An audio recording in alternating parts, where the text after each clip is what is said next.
All right, so I want to talk through something that touches on this new economy that I've talked about. And really, I'm doing it because I want to sort it out in my own mind for two reasons. One, so that I can understand where the truth lies, I guess you'd say. And number two, so that I believe so that I can understand where I am at in the whole process and understand kind of what I'm doing and perhaps why. So for reference, I'm going to be speaking about a podcast I just listened to by Seth Godin. He has a podcast called Akimbo, and this episode was published on February 8th and is entitled Juggling and Bicycles. He makes the point that we often do one thing that leads to another. And really, I think you need to go listen to the episode if this sounds at all interesting, because he explains it better than I can. So a couple of examples he gave. Well, first of all, a couple of principles. He said that mingled with our desire to learn something is fear and the attempt to acquire status, and a third thing I can't remember. I probably will as I talk about it. So one example was the child that wants to play basketball. Because we insist upon the full-fledged game, we have a 7-year-old shoot at a 10-foot hoop, a hoop that's 10 feet in the air. And he said this doesn't make sense. You lower the hoop, and then the child can enjoy and have a good time, and eventually perhaps he'll become good enough that he'll want to continue to play when he can shoot into a 10-foot hoop. And he gave a couple of other examples as well. The example that really hit home to me was being an author. The thought of being an author, he described it perfectly, is fraught with fear of failure, fear of putting yourself out there and all of your feelings and your emotions onto the page, fear of the whole process and learning it, it's overwhelming. And then also the status, so you're going to be trying to do everything that an author would do, like get a publisher or, like change your book to be what the publisher wants, and then going out and, doing readings and having everybody read your book and etc. And then reading over the reviews on Amazon, etc. So the whole status thing is involved. But what he suggests is that you need to do an activity which will help you to learn to be a good writer.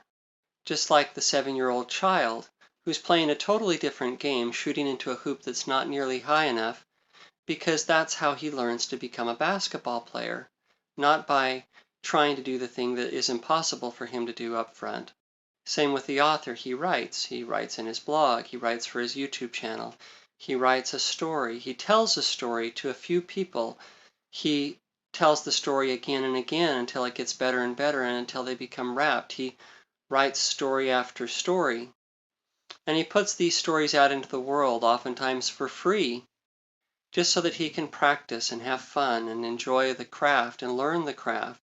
And of course, all the while, he didn't say this, but he's going to be probably reading books about reading and reading other stories and being inspired by what other people say. But he doesn't try to be a full-fledged author until the day comes that somebody comes to him and says, hey, I really want to publish your book. Somebody wants to partner with him. Right, that seems to be the idea. So I needed to hear that. I'll just say that. It was a good reminder to me that it appears to me that I'm really in the beginning stages, that I need to focus on writing and publishing and getting it in front of people and not worry about being a successful author. And then curiously, so at the end of his podcast, there is a place where he answers questions, and they're questions from former podcasts or other places. And there was a question from one of the seminars that he gave of a woman who said that she was a little bit confused because he had talked about being generous. And he said to be careful not to confuse generosity with a discount. So he said, especially if you're selling something like business to business, don't start to think that you're going to do somebody a favor by giving them a discount. Oftentimes they may be more frustrated by the discount because they'll think they could have gotten more of a discount if they'd pushed. And I was like, yeah, right, that makes a lot of sense. But it was kind of funny because it seemed to contradict what he was talking about earlier about the writer who gives away his work for free as he's learning. And I thought to myself, okay, I need to really understand this. What am I trying to do? How am I going about this? And I realized, and this is my contribution, I guess, is that it seems like there's two phases. There's a learning phase, and then there's a proficient phase.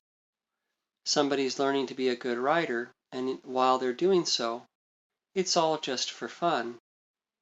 If they focus too much upon being a professional author while they're learning to be an author, instead of just writing, they'll spend all their time, out there, trying to get people to buy their book or do X, Y, or Z, where they would be better off to just write another story and see how well it does and share it again. So there's a learning phase, just like the child who is going to have lots of fun with the hoop at 7 feet in the air or 6 feet instead of 10 feet, but in the meantime, he's learning the skills that will help him to be able to shoot hoops into a 10-foot hoop later on. And he's learning to dribble and do all those things. So a learning phase. But then there comes the point of the proficient phase, and that's something different. And I don't really know what Seth Godin would say about this.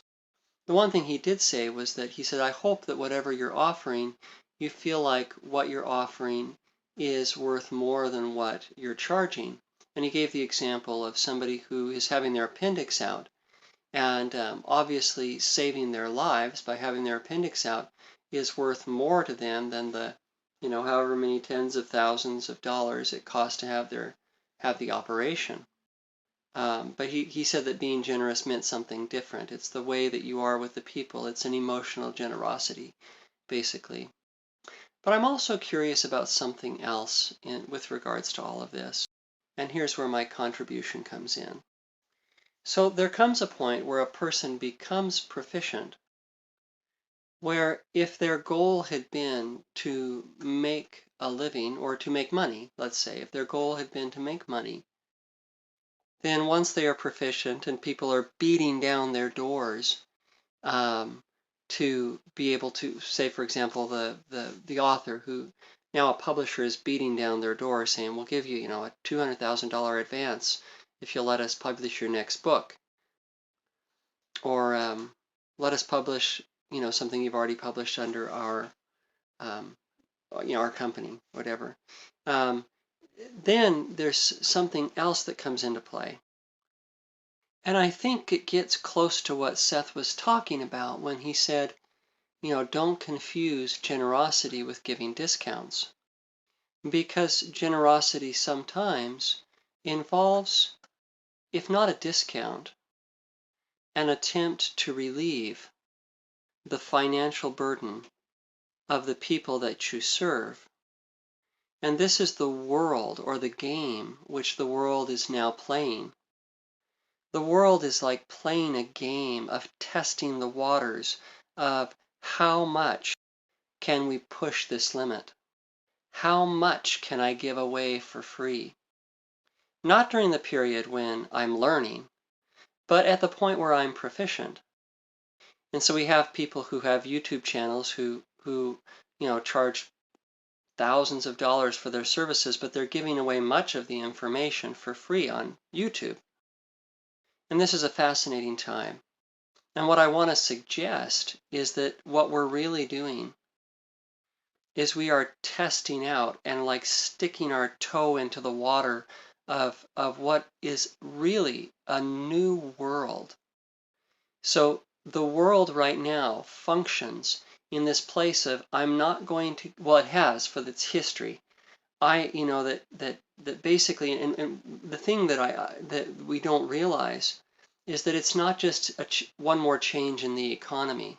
Okay, this is actually the world will become a different kind of world once it figures this out.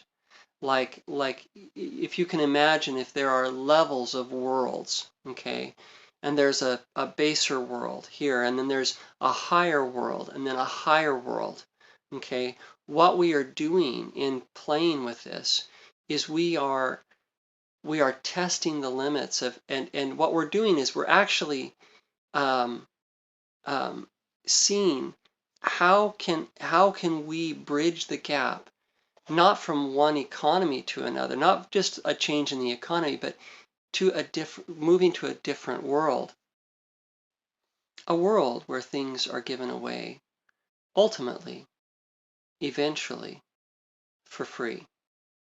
In other words, I'm going to give to a person.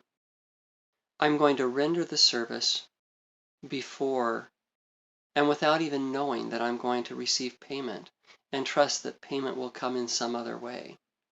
It's a world that kind of runs on faith, you could say, where not just the novices, but the proficient give away what they give away for free. It's the very thing that Seth was kind of warning her about. He was trying to tell her, like, don't take food off of your children's table, especially when you've got somebody coming in who had no problem, meeting their mortgage last month. You know, it's like, don't feel guilty about charging a good price for a good service. And that seems actually it's good advice, and it's been good advice for as long as the world has been around, I think, since we've invented money. But the truth is that the world is headed in a direction which is going to transcend that. It's going to go beyond that. But it's going to be a gradual process. And I think that's what I've worked out in doing this recording for myself, is that it's going to be a gradual process. And as we move towards it, what we're going to see is there's going to be people who are giving away certain things for free. It's already happening, really.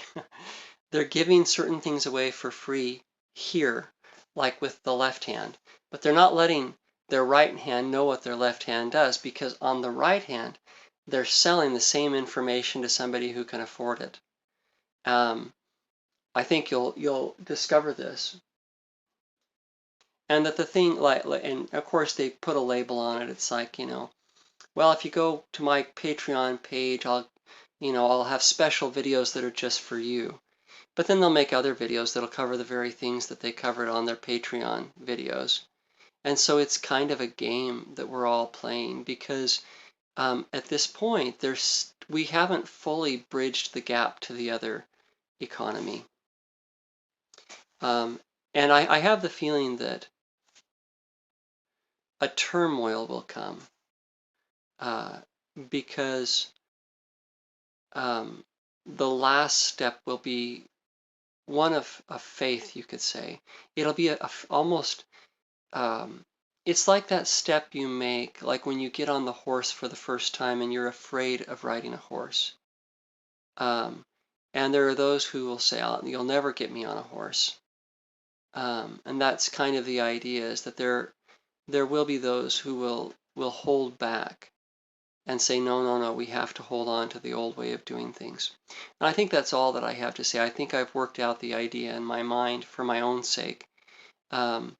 It's like the likelihood is, as I become proficient as an author, what I'll discover myself doing is doing the same things that others are doing. I'm going to be testing the boundaries. What can I give away for free? How creative can I be, so that I make it available to the most people possible, and yet at the same time, also put food upon my table, while everything is not for free, because that's the real leap of faith. And I guess that's the last thing, is that it's like, for someone who chooses to go down this road, they still, when they go to the grocery store, the eggs cost a certain amount, right? Unless, of course, they go to the food bank and they choose to leave completely with no money. And there are people who've tested that out for periods of time. But the reason we care about this is that the world that we are entering is so much better than the one we're leaving. By, like, if the world we've been in is like a star, the light of a star, then the world we're moving into, you might say, is like the light of the moon, a lot brighter than a star, at least to our perception, right? The star may be a sun, but to us, its light is the light of a star, a pinprick in the night. But and eventually, there comes the sun. Eventually, we will enter into something that is as bright as the sun. But it's going to be a process. So even though what Seth said kind of seemed contradictory to me in a way, it's like I feel like I'm maybe touching on an understanding that bridges the gap of where we're at and how this works. But I know that I don't completely understand it yet, so I've got a lot to learn. But man, I really love some of the things that Seth has to say. It's such a blessing, and I'm so grateful for him. So if you like what I've talked about, I'm not getting paid by him in any way, but you can go over to Akimbo and sign up for his podcast. If you're interested in these topics, you probably already listened to Seth Godin. But anyways, all right, God bless you. Goodbye.